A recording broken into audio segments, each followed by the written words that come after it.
saya melihat untuk konteks yang Pasuruan ini, peserta-pesertanya itu punya kemampuan yang luar biasa. Fasilitator ini mengawal bagaimana menciptakan forum ini menjadi forum yang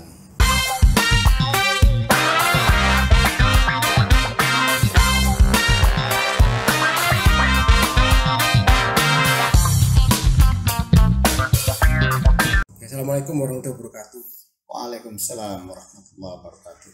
Pak Farid ya, Farid Ya. Ahmad Farid Ma'ruf ya, Bawaslu Kabupaten Situbondo. persis. Pak, selamat datang di kantor Bawaslu Kabupaten Pasuruan. Ya, selamat datang. Sudah berapa kali ke sini, Pak? Ke sini sudah 4 kali. 4 kali ya? Iya. Baru kali ini saya ajak berkesempatan ya. Karena hari ini kita bicara sesuai dengan kaosnya itu, Pak. Fasilitator SKPP 2021 untuk titik di Kabupaten Pasuruan. Ya.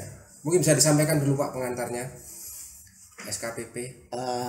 SKPP ini merupakan salah satu program prioritas nasional yang dicanangkan oleh Bappenas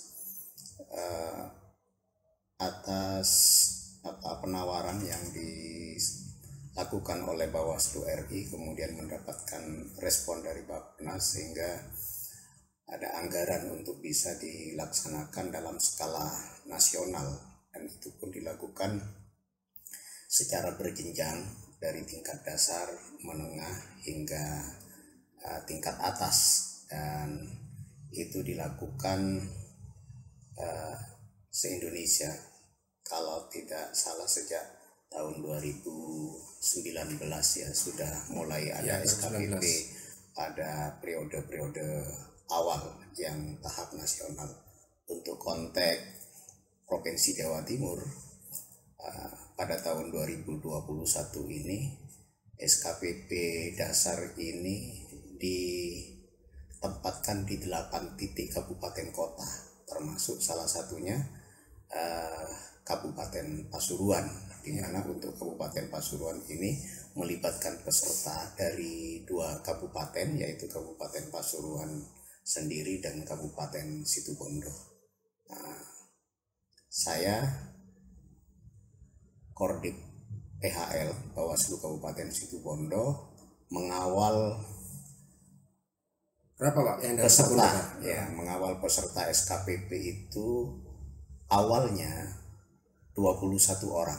Jadi yang daftar itu ada 47, kemudian Seleksi, verifikasi itu ya? seleksi, kemudian ketemulah angka 21. Dari 21 itu kemudian mengundurkan diri 3 orang. Tersisa 18. Dari 18 itu pada masa injury time, kapan kita berangkat? Kemarin itu Hari pertama, hari Selasa berarti ya? Selasa pagi ya? Selasa pagi. Jadi Selasa pagi pukul 2 dini hari itu ada yang mengundurkan lagi 2 orang, sehingga hanya tersisa 16 orang yang bisa ikut SKPP dasar tahun 2021 di titik Kabupaten Pasuruan ini. Jadi dari 41 kemudian seleksi jadi 47. 40 ya? Iya, 47. 40 kemudian seleksi yang lolos 21, mengundurkan diri, dan di 3 injury time orang. juga ada. Jadi time nambah 2, jadi total 5 orang yang mengundurkan diri, tersisa 16. Ya mungkin ini seleksi alam mungkin juga, Pak ya? Betul. Seleksi alam, dan nanti ya kita berharap yang tersisa itu nanti tetap konsen itu ya. Semoga Iya, saja bisa seperti itu. Nah, Pak Farid ini kan untuk titik Pasuruan, Pak Farid salah satu fasilitatornya ya. Iya, betul. Termasuk juga saya. Betul Mas Ari. Nah, mungkin bisa diceritakan, Pak, fasilitator itu apa saja yang dilakukan, termasuk juga materi-materinya mungkin? Iya. Yang terlibat di SKPP dasar kali ini itu kan sebenarnya banyak ya. Selain panitia dari jajaran Bawaslu RI, staf jajaran Bawaslu RI, kemudian ada staf jajaran Bawaslu Provinsi, kemudian ada panitia lokal dari Bawaslu Kabupaten Kota yang menjadi titik pelaksanaan itu, dan Bawaslu yang terdekat yang juga terlibat memberikan kontribusi peserta maupun yang tidak memberikan kontribusi peserta. Selain itu ada fasilitator, ada panitia, ada fasilitator, ada narasumber, ada peserta. Mereka inilah yang terlibat di SKPP secara umum ya. Formulasinya seperti itu, baik di tingkat dasar, menengah maupun nasional. Formulasi yang mereka yang terlibat di SKPP itu seperti itu. Dan masing-masing komponen ini memiliki peran tertentu yang itu sudah ada job description-nya. Apa yang mesti dilakukan oleh panitia di RI maupun di tingkat lokal, apa yang harus dilakukan oleh fasilitator, dan apa juga yang harus dilakukan oleh narasumber. Untuk konteks saya sebagai fasilitator, fasilitator itu banyak sebenarnya tugas yang harus dilakukan oleh seorang fasilitator. Di satu sisi fasilitator itu berperan juga seperti seorang narasumber. Dia menyampaikan materi dasar tentang demokrasi, tentang partai politik, tentang sistem kepemiluan, bahkan tentang penyelenggara dan lain sebagainya. Selain itu juga fasilitator ini mengawal bagaimana menciptakan forum ini menjadi forum yang dinamis. Dan dan prosesnya tidak hanya berhenti di sini, tapi nanti fasilitator terutama yang berada di Pasuruan dan Situbondo, di mana Pasuruan dan Situbondo ini berbeda dengan kabupaten yang lain seperti kota Probolinggo, Bondowoso, Jember, karena ada anggotanya ya, ada pesertanya yang terlibat, mempunyai tugas yang berat pasca SKPP ini, yaitu rencana tindak lanjut.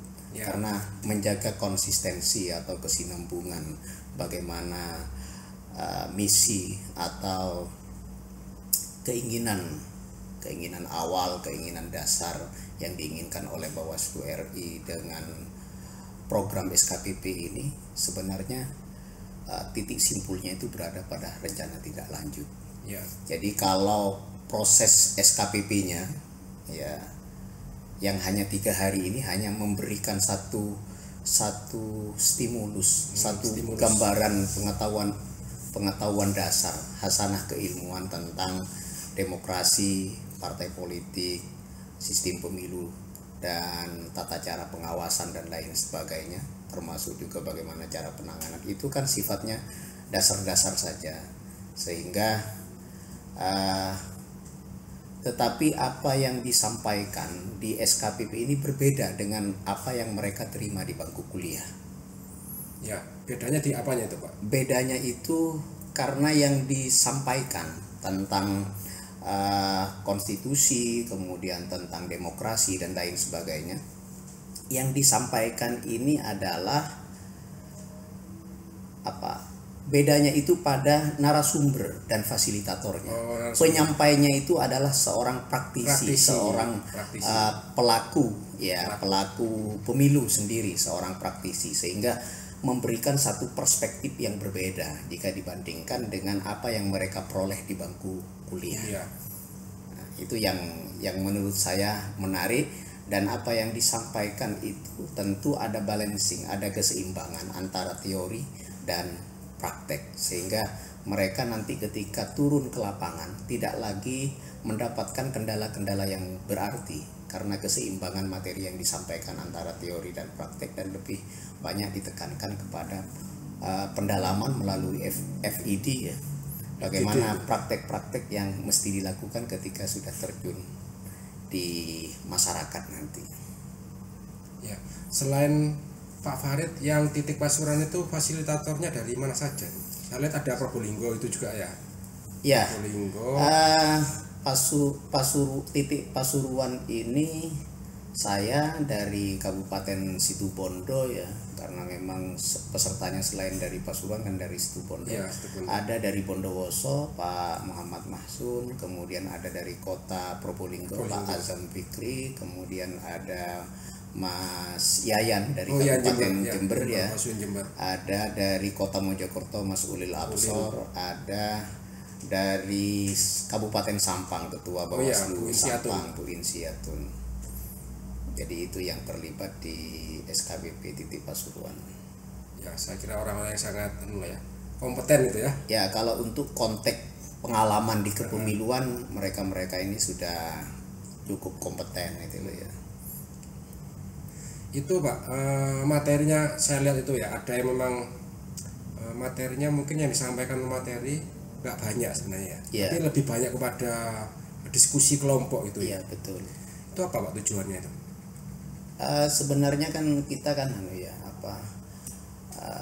asumsi awal yang ada di benak kita fasilitator, sebenarnya mereka ini mengikuti SKPP itu kan tidak dengan kepala kosong. Mereka ini sebenarnya tidak blank sama sekali tentang demokrasi, tentang kepemiluan, karena komunitas yang disasar sebagai peserta SKPP ini adalah kan rata-rata mahasiswa Dan aktivis mahasiswa organisasi dan memang. aktivis organisasi. Jadi sebelumnya mereka sudah bersentuhan dengan teori-teori itu. Cuma kita di dalam menyampaikan materi itu kan hanya memberikan satu perspektif praktisi itu melihat demokrasi itu seperti apa, melihat pemilu itu seperti apa, sehingga kemudian ini diimplementasikan dalam bentuk diskusi-diskusi yang jauh lebih dalam sambil mengukur kemampuan analisa mereka terhadap proses ini semua, sehingga nanti akan terukur bagaimana kalau mereka sudah terjun di lapangan. Iya, karena saya lihat kemarin itu banyak, bahkan setiap sesi juga ada diskusinya. Narasumbernya juga tidak tunggal, saya lihat Pak, kemarin 2 sampai 3 bahkan itu kan ya, dan waktunya yang disampaikan untuk poin kemudian dilanjutkan dengan diskusi kelompok itu. Betul. Memang materi yang sangat singkat itu ya, materi yang sangat singkat. Singkat itu. Sebagian memang dikeluhkan oleh peserta SKPP. Iya. Oh, ada keluhan gitu Pak? Ada. Gimana Pak menurut mereka katanya Pak? Tadi malam itu kita melakukan review terhadap pelaksanaan SKPP dari awal hingga akhir. Iya. Ya kan?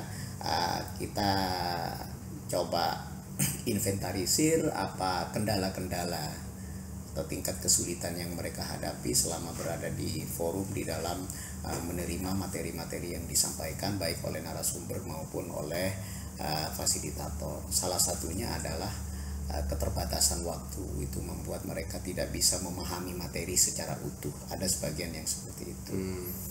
Kemudian di pendalaman pun kita juga mendapat banyak tanggapan dari peserta karena ketika dibentuk FGD itu tidak ada mentor di masing-masing kelompok yang bisa memfokuskan apa yang didiskusikan itu. Oh iya. Akhirnya kayak dilepas gitu apa ya? Dilepas Itu respon atau tanggapan peserta terhadap kekurangan yang kita miliki sebagai fasilitator. Jadi itu. Kemudian akhirnya diberikan penjelasan seperti apa Pak dari pihak fasilitator terhadap pertanyaan-pertanyaan seperti ini? Kita sampaikan bahwa kewajiban kita pertama terkait dengan penyampaian materi hanya memberikan satu perspektif terhadap teori-teori dasar yang disampaikan itu. Kemudian persoalan dibutuhkannya seorang mentor di masing-masing kelompok diskusi itu kita respon, kemudian kita tindak lanjuti esok harinya, yaitu tadi pagi kita tindak lanjuti forum diskusinya itu sudah ada mentor di masing-masing kelompok diskusi ya. Karena itu memang satu masukan yang baik gitu ya, bagi kita atau mungkin juga nanti bisa dijadikan sebagai satu bahan pertimbangan bagi Bawaslu Kabupaten Kota di Jawa Timur yang masih belum melaksanakan SKPP, yaitu Madiun dan Kabupaten Mojokerto. Tinggal 2 titik berarti untuk Jawa Timur. Tinggal 2 titik. Madiun sama Mojokerto ya. Iya, saya juga merasa gini. Ini kan kalau kita lihat random Pak ya, satu materi misalnya 2 jam. Kalau kita melihat 2 jam itu kan sangat lama itu ya. Betul. Tapi kemudian dipecah-pecah itu kan, ada brainstorming itu ya, betul. Sekian menit. Nah, kemudian juga ada diskusi, dan kita panel ya 3. betul. Sudah janjian nih kita nih, saya nih sama Mas Azam sama Bu Insi. Nanti 10 menitan ya materinya sampean ini saya jelaskan ini jelas gini. Kita merasa sih 10 menit itu singkat ya. Akhirnya kita ngomong bla-bla. Sudah ada timernya, Pak. Ya. Sudah habis waktunya. Yang berjalan mundur. Mundur. Saya kemarin sempat melihat Sehingga juga. kita merasa ini belum tuntas kita menyampaikannya. Waktunya sudah habis. Ya. Geser ke materi berikutnya gitu. Ya, Pak Ari kan termasuk kemarin beberapa kali Iya, diingatkan. kemarin saya siang sampai menjelang maghrib itu, Pak. Yang siang saya moderator, Ya. yang sorenya narasumber gitu. Betul. Gitu sih. Tapi dinamis kok Pak forumnya anak-anak itu. Ya, saya melihat untuk konteks yang Pasuruan ini peserta-pesertanya itu punya kemampuan yang luar biasa. Iya. Forum-forum diskusi FGD yang dilakukannya itu rata-rata dinamis dan gagasan-gagasan yang mereka sampaikan itu di luar dugaan saya. Iya. Ternyata mereka sudah banyak tahu tentang dunia kepemiluan gitu. Iya. Termasuk juga tentang peran-peran strategis yang bisa dilakukan oleh Bawaslu itu apa saja mereka sebenarnya sudah banyak tahu. Iya. Gitu ya. Berarti mereka sebenarnya tidak gelas kosong Pak mereka. Iya. Sudah ada isinya. Tinggal kita ya mungkin melengkapi, Iya. moles gitu mungkin. Ya kalau bahasa saya memberikan perspektif saja, Iya. perspektif seorang penyelenggara ya, Iya, perspektif praktisi. Karena ketika saya tanya rata-rata mereka umur 20-an kan ya. Mereka sudah nyoblos, sudah. Artinya mereka sudah punya pengetahuan lah. Betul. Ya, pengetahuan tentang pemilu, termasuk juga itu kan juga ada yang alumni sebelumnya Pak. Betul. Alumni yang 2020. Betul. 2020 kan full daring tuh ya. Ya, Full daring, jadi kan nggak bisa interaktif tatap muka, hanya melihat layar. Akhirnya kemarin ikut kan bisa tatap muka. Artinya mereka sudah punya pengetahuan dulu ya. Itu sih. saya melihat korelasi yang sangat positif ya antara materi walaupun dalam rentang waktu yang relatif singkat dengan FGD. Ketika FGD ini didampingi oleh seorang mentor. Iya. Kemarin waktu saya menyampaikan materi tentang demokrasi dan kepartaian serta Sistem pemilu ya, sistem pemilu satu itu kan ada waktu 30 menit yang itu dibagi dua antara Pak Nasrub dengan saya. Ya. Nah, saya merasa waktu 15 menit ini memang tidak cukup untuk Cukup, bisa menjelaskan secara detail keseluruhan sistem pemilu itu apa? sistem pemilu itu tidak cukup, apalagi ditambah slide-nya itu terlalu banyak itu yang demokrasi satu itu Iya. slide-nya sampai 37. Tetapi itu menjadi sangat baik dipahami oleh mereka ketika dibentuk FGD, didiskusikan dan didampingi oleh mentor, mereka jadi paham. Tadi saya melihat sendiri ketika saya memunculkan satu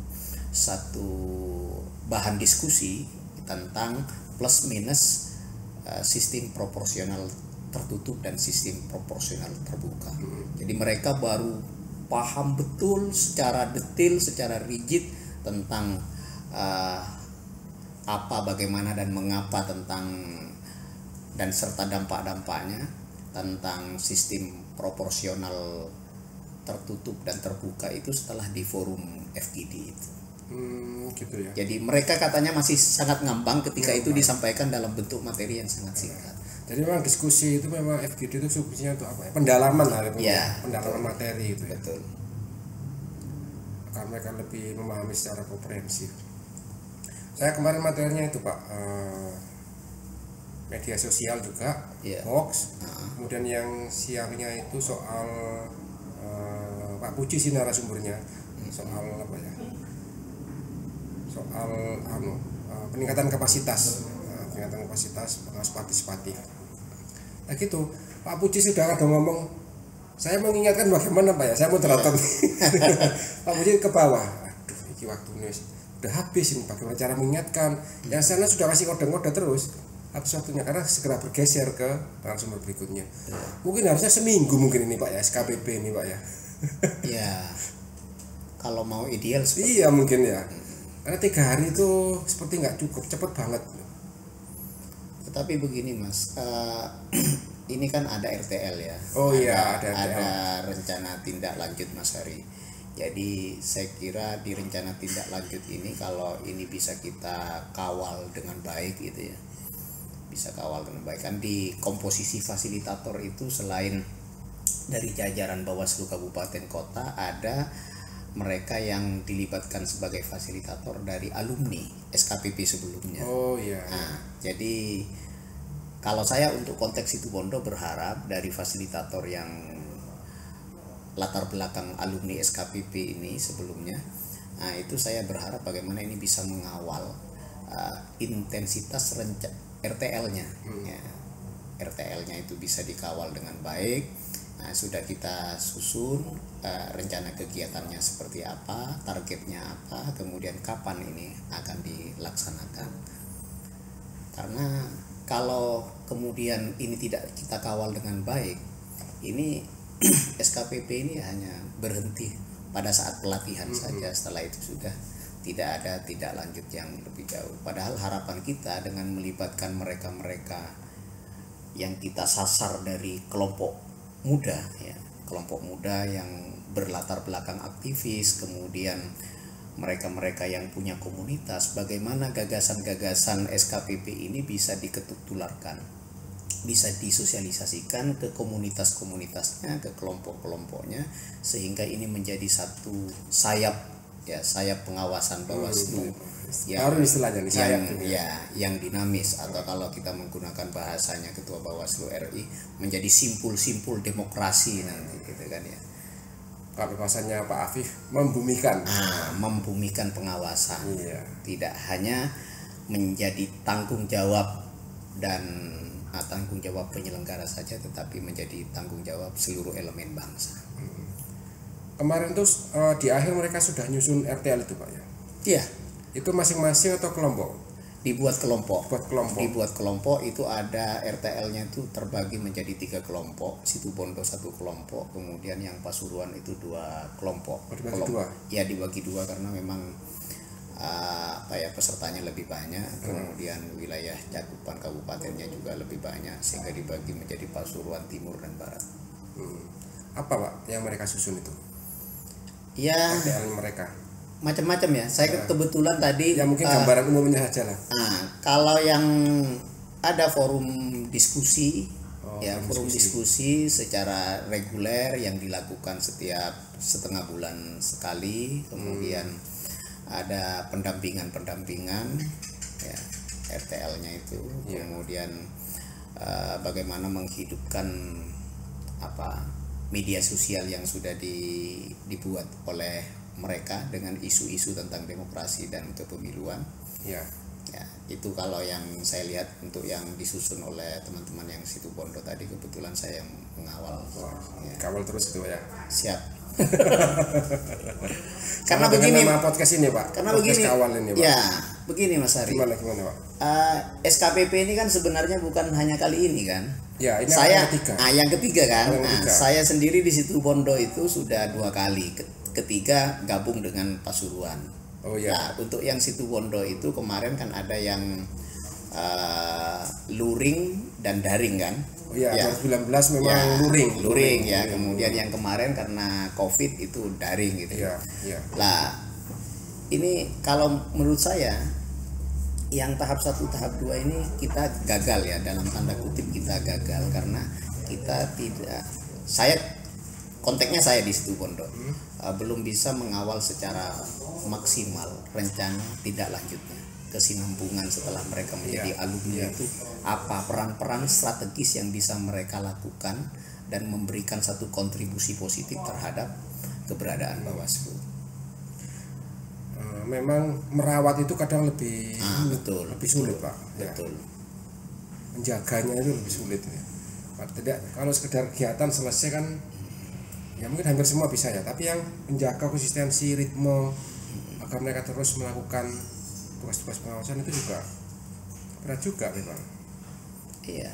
Apalagi ini mereka adalah relawan kan gitu ya. Relawan. Betul. Nggak ada sesuatunya dapat dari Bawaslu. Apa kira-kira Pak tipsnya untuk yang angkatan ketiga ini supaya mereka tetap menjadi alumni SKPP angkatan ketiga yang lebih oke lah dari sebelumnya. Saya memberikan beberapa penawaran ya kepada mereka itu. Pertama, agar alumni ini membentuk grup WhatsApp ya, grup WhatsApp sehingga jalinan komunikasi itu terawat di sana di grup WhatsApp. Karena kalau kemudian grup WhatsApp ini tidak dibuat, nanti sulit untuk melakukan komunikasi dan untuk mengkoordinasikan program-program yang sudah dicanangkan di SKPP dalam bentuk RTL itu sulit. Itu pertama yang harus dipertahankan grup WhatsApp-nya. Kemudian yang kedua, memang perlu intensitas perhatian kita, ya kan. Bawaslu sendiri kan harus menempatkan alumni SKPP atau kader ini sebagai mitra strategis kita, gitu loh ya. Selain kita bermitra dengan perguruan tinggi, dengan ormas, dengan lembaga-lembaga lain itu ya. Jadi ini berada pada posisi yang sama. Lah, kendala yang kita alami selama ini, setiap kali misalnya kita melakukan MOU ya dengan perguruan tinggi, dengan ormas dan lain-lain, kan rata-rata hanya MOU-nya itu banyak yang berhenti di atas kertas. Di penandatanganan. Setelah itu tindak lanjut dalam bentuk program-program yang lebih praktikal itu tidak terlihat itu loh ya. Apa kontribusi lembaga-lembaga atau stakeholder ini yang sudah bermitra dengan Bawaslu di dalam konteks pengawasan pemilu atau pilkada ke depan itu apa? Itu kan harus dipikirkan bersama oleh kita itu. Kalau di Situbondo sudah MOU juga dengan perguruan tinggi, Pak? Situbondo hingga saat ini ya, hingga saat ini sudah beberapa kali melakukan MOU. Kemarin dengan perguruan tinggi, dengan UNAS ya, Universitas Abdurrahman Saleh, pernah juga dengan Muhammadiyah dan dengan NU. Tetapi mohon maaf ya, harus saya ceritakan di sini bahwa ternyata jangankan mau bicara kesinambungan, sambil minum kopinya. Oke. Jangankan bicara kesinambungan, dokumen MOU-nya itu hilang, Mas. Di kedua pihak ini sama-sama hilang. Saya tidak tahu ya pihak lain ya, tapi yang arsip yang ada di Bawaslu itu hilang, dan itu baru kita sadar tidak ketemu arsip itu setelah kemarin ada permintaan data terkait Bawaslu. Yang diinventarisir itu ya. Ya, nah itu kita baru sadar kok hilang ya. Jadi di sini juga ada sama-sama perguruan tinggi. Biasanya kita ada event sih Pak, ada kegiatan apa, kemudian kita sekalian untuk kita MOU-kan. Jadi MOU-nya ya juga kegiatan itu jadi MOU-nya. Iya. Kalau di sini Bawaslu mengajar. Ke kampus juga, ke anak SMK juga kita. Anak SMK itu namanya kita beri nama kursus singkat. Nah, ya kayak SKPP gitulah, kursus singkat. Tapi kita materi-materinya ya yang levelnya untuk anak SMK Pak, gitu loh. Kan beda dengan yang anak SKPP ini kan. Jadi kita harus menjelaskan lebih lebih sabar juga, lebih telaten itu. Karena anak-anak SMK dan SMA. Gitu sih. Ya sebenarnya begini kan, perlu intensitas komunikasi dan koordinasi antara Bawaslu kabupaten kota yang ada ya, karena setiap kabupaten kota itu kan memiliki keunikan tersendiri ya, memiliki best practice tersendiri gitu loh. Tentu itu sesuai dengan kondisi daerahnya masing-masing gitu loh ya. Kondisi daerahnya masing-masing. Kalau Surabaya dengan Situbondo itu berbeda. Misalnya Surabaya mau MOU dengan beberapa perguruan tingginya ada itu loh. Nah, Situbondo ada dan banyak itu kan. Nah, beda dengan Situbondo, perguruan tingginya terbatas. Kemudian ya itulah beberapa contoh bahwa tidak berarti yang bisa di MOU-kan satu kabupaten itu kemudian bisa di MOU-kan di kabupaten lain ya, karena lokalitasnya memang sudah berbeda. Tetapi kita harus bisa dari komunikasi dan koordinasi itu bisa menangkap satu spirit dari teman-teman kabupaten kota yang lain, bagaimana ini menjadi best practice yang mereka miliki ini menjadi satu tantangan bagi kita sendiri, gitu loh. Tantangan untuk kemudian kita berinisiatif melakukan program-program yang tidak harus sama tetapi substansinya sama, ya kan? Yaitu melakukan MUU, menggerakkan seluruh organ yang ada di Republik ini untuk sama-sama memiliki satu komitmen atau kesadaran bersama mengawal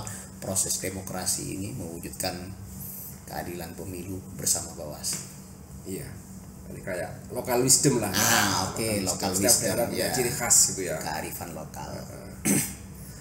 Oke, mungkin Pak Farid, mungkin kita sudah masuk di bagian akhir. Mungkin Pak Farid punya pesan-kesan untuk, mungkin terutama untuk alumni SKPP yang 2021 dari Situbondo.